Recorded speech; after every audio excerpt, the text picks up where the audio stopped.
Hi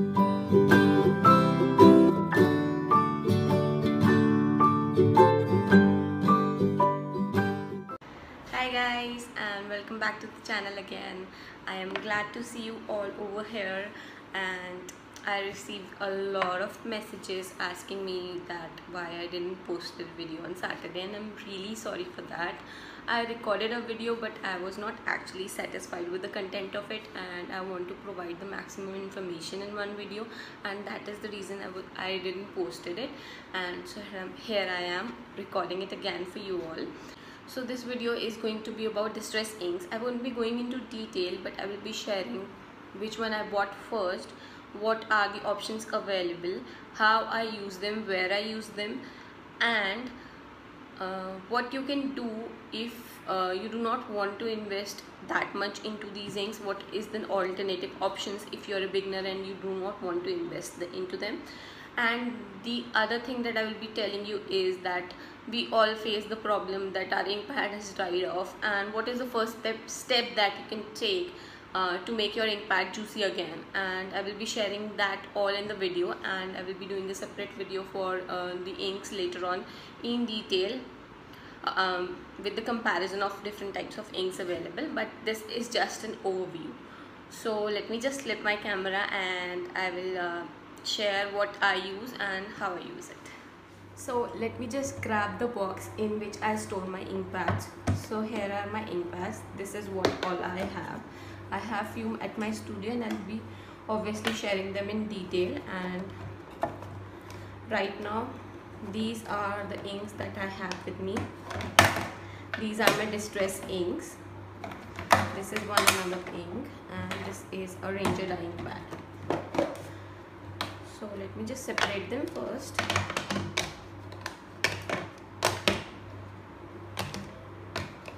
Okay. So these are the inks that I have. The first ink that I bought was this. I saw a scrapbooking video of another crafter on YouTube, and I came across that she was using some sort of ink to ink the edges and making her project look vintagey kind of. And I love that effect, but I was not aware about what ink should I use. So this was the ink that I bought, and it is from Shilpi. It is Artistry ink. I bought this 4.5 years back, and it is just good as new. So here is a compartment right over here where you can store your foam pads, and the ink pad is right over here. So this was the ink that I bought first, and it really gave a very nice effect on my project, but I was not aware which ink should I go for. So this one I bought. And the next ink that I bought was Distress ink. They also come in these mini cubes, and they come in a set of 4, so I bought that. And obviously if they are mini cubes, they will dry faster as compared to full ink pads. So mine dried off, and I didn't invest it into re-inkers. After that I bought these, and these were the ink pads that I invested one by one. So these are priced like $350, and these two I bought in D Stash, and these were like $250 or something. And these are the inks that I bought. The most important colors that I feel are black and brown. So I invested in this burnt umber. I had this, so I thought I should go ahead and buy another colors. But then I came across other crafters working on YouTube and distressing their pattern papers using black ink, and I found a solution to that. After investing into them, I thought of why not give it a try to use the ink pads that are available locally. So I bought this one. This is a normal Faber-Castell stamp pad. It is black in color. It again comes in different colors, but black was the one I was looking for. So I invested in this, and this is just $40, and you can go ahead and buy it from any local stationers, and it works the same. It worked the same. I didn't knew it just served the purpose I was looking for. So this one I bought after that, and I started using it. But then my stamp pad dried off, and again I thought that I should invest into some brands. So then Ranger came with this, Ranger and Tim Holtz came with this Distress Oxides, and I bought these. Again, I did not bought them all together. I invested into them one by one. So these are the two inks that I use the most, the Vintage Photo and the Black Suit. Why? Because I normally I work with white, black and craft cardstock bases. So I use my distress inks or distress oxides ink onto them. While I'm working with a black base, I use this Black Suit. If I'm working with a craft base, I go ahead and use a Vintage Photo. If I'm working on a white base, I normally do not ink it, but in some cases if I want to give it some vintage look or some shabby chic look, then I go ahead and select the ink matching to the pattern paper. Like if I want to give a vintage look, I will go for Vintage Photo or a walnut stain, and if I want to give it like a pink girly and a shabby look, then I will go for a Victorian velvet. And again, you can select your colors and play around with it. So these are the two inks that I use the most. I will just pile them off aside and show you how I use my inks. So this one is the alternative, and these two I use right now, and I will share this later on. So how to apply the inks? There come specific tools to apply inks. This is an ink blender. Just keep it off. So an ink blender comes in various brands. It comes with Ranger, it comes with Paperishes. This one is Artistry, and I guess it is the same brand. I bought this one when I bought this, and again it goes for a long time. And I've seen many crafters who are working for years and years. They have a separate blending tool, so they do not have to go ahead and change the foam pad. They have a separate blending tool for every ink, but one works fine. So I bought this, but accidentally along with this I bought these round foam pads. This was by mistake, but there was no return or exchange kind of thing available at that time. So what I do was I started using this only, and it works perfect for me. I am used to using it that way, and I am very comfortable with this right now. But again, if you want to be like perfect, you can go ahead and buy a round blending tool for this one and a rectangular blending foam for this one. This is again how you are more comfortable with, and you can go ahead with that. Or again, after this, few years back there came these finger daubers. So again I invested into them just to try them off, and they are perfect if you want to color or distress a smaller area as compared to this one. You cannot do controlled coloring using this, but you can do controlled coloring using this. You can color a specific small area, and this is why they are best for. You can also use makeup brushes, makeup foam brushes that comes to apply foundation and stuff. You can also use pouncers. Other than that, if again you do not want to invest into them, like these are also costly and this is a one-time investment, but again if you do not want to invest into it and you are using this one, you can always go ahead and use a normal foam. You can cut a foam piece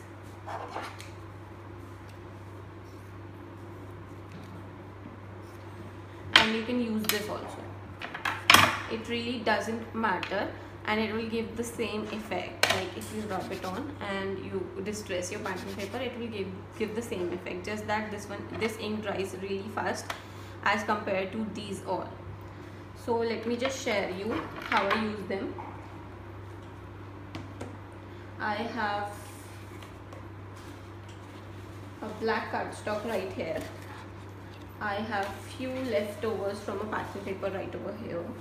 And again, as I said, that if I'm using a black cardstock, I prefer a black ink. And why?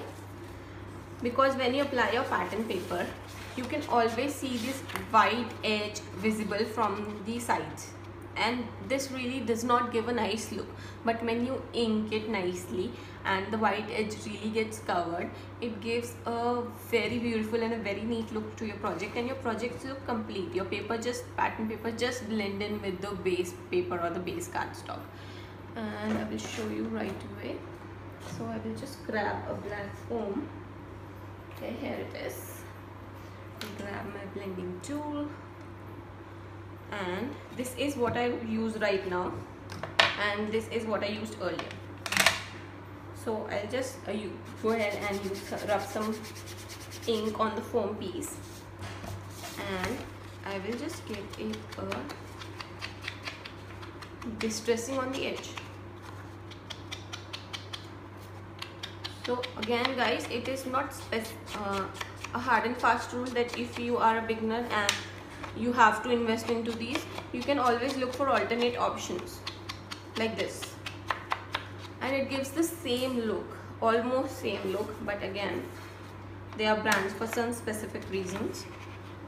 So the edges are covered now, and the projects look, the pattern paper look blended in nicely with the base cardstock, and it looks more complete and more neat. You can see the comparison also, like this is without blending and this is with blending, and this pops really out and it is just blended in with the paper. It is just looking like a piece of the base, and this is like something we have pasted on top. But again, if you want to be quick, you can obviously skip the inking part, but I would not suggest it. I would not suggest it because the main thing about making handmade project, or what I feel the main thing about making a project, is that you should give your best into it, and do not think about the time you are investing or stuff like that. You can always charge according to that, but you should give your best to every project. And why not ink all the pattern papers before pasting them? So here is the Faber-Castell one, and I will show you the Distress Oxide one again. So I'll rub my foam onto it, and I will just distress the edges. If you want, you can just do the edges, or you can go a little bit on the top of paper also. It will give a vintage look then. If you go ahead on the top of paper, it will give you a vintage look. But again, the pattern papers look like a part of this, and not anything that we have kept separate on top. It looks blended in. So this is for the black one. Now let me grab a craft cardstock. Here it is, and pattern paper. So obviously I can paste it like this, but if I'm using a craft base, I can go ahead use a vintage photo, or I can use this burnt umber, or I can go ahead and buy a walnut stain. Again, it is all up to me, and I will show you both of these. So I will change the foam, apply some ink on the foam, and I will rub it across the edges. And this time I'm going a little bit on top of the pattern paper, just to show you how your pattern paper will look more vintage if you are doing it like this, and how your project will look even more. Just that if you want to give it an old look, you can do it this way, and then you paste your paper. Again, it is looking a part of the base. It is looking the part of the base cardstock. It is looking very old. It is giving a very old look and a very vintage look, and this is what makes your project stand out. I will use this one also, and I will use a finger dauber right here. Just go ahead and rub my ink on it, and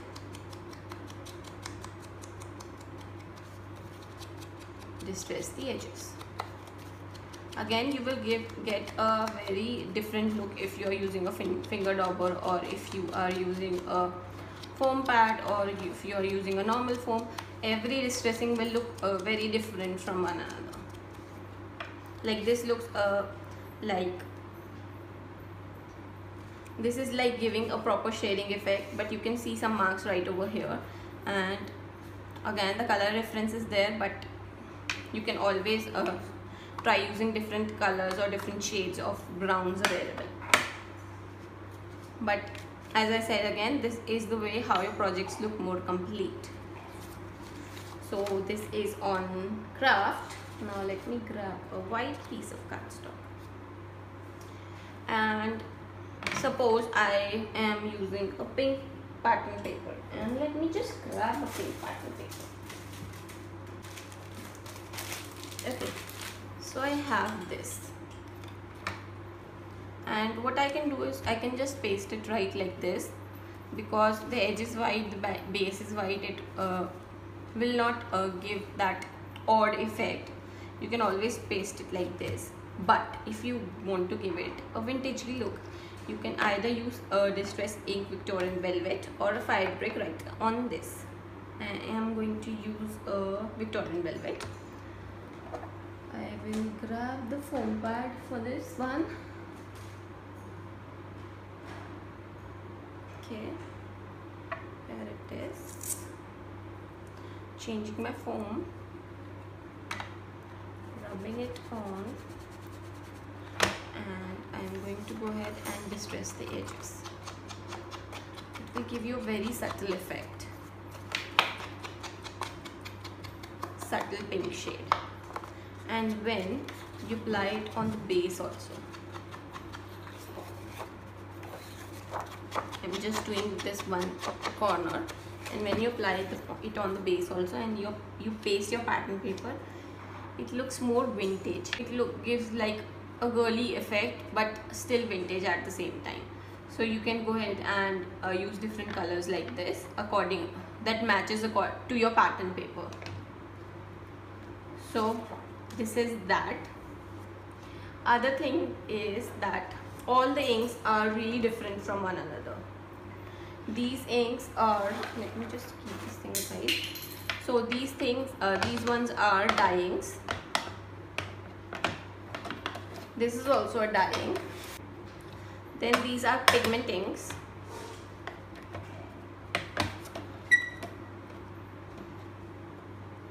This is a dye ink, but again there is some little bit of difference between these and these. So what is the difference? A dye ink dries faster as compared to pigment ink. There are also chalk inks available that dries even faster than both of them. So if you go alphabetically, like chalk comes first in alphabetical order, it dries fast. Then come dye, that is D, and it dries, takes a little longer to dry, and then comes P, and it takes a lot more time as compared to both of them. So this is the difference, and this is the difference in the drying time of these inks. Again, distress inks are water soluble. You can add water to it and it will react differently, but I will keep that thing for a separate video. Again, this is like a dyeing pad and it is by Ranger, but this one is waterproof. If you add water to it, it won't smudge off or smear off. And again, this one works just like distress inks. So that is the difference in the drying time of the ink pads, and I will be sharing everything in detail in videos coming up, so you don't need to worry about that. But let me just give you an overview.